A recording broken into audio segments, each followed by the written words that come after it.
Silicon Valley is very good at understanding kind of consumer businesses. They're very good at understanding how to make businesses more efficient.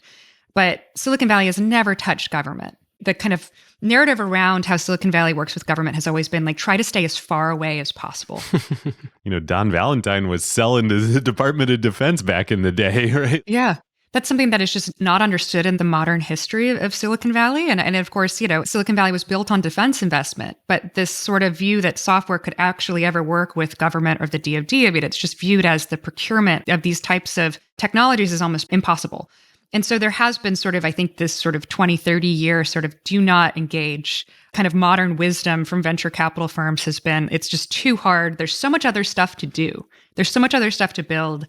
Let's make sure that we don't tick off the regulators in some way. And in some ways, like when you look at the geography of Washington versus Silicon Valley, I think that is part of the magic of Silicon Valley is that it emerged so far away from Washington. It emerged in a totally different part of the country with a totally different history. And it's sort of outside of the East Coast establishment or the Acela corridor that's like very much understands how the world works. And of course, when you look at it from a DC perspective, these markets are so large. They're the most important markets. That's why they're regulated.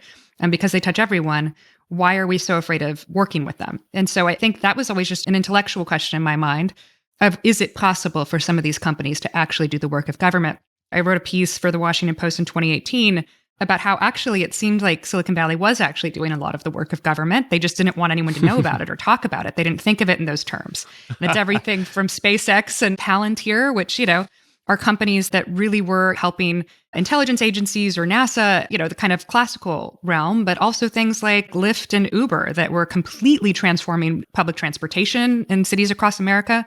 Not to mention the cloud providers. There was the big Jedi contract. Oh, absolutely. That's a whole other story because that was a good example of, say, Google pulling out of working with government because they had employees who didn't necessarily want to work with the DoD. So yeah, there was a lot of just, I think, events happening that made people realize that Silicon Valley is actually a lot closer to working with government than people realized. And that whether you think it's good or bad, it's happening.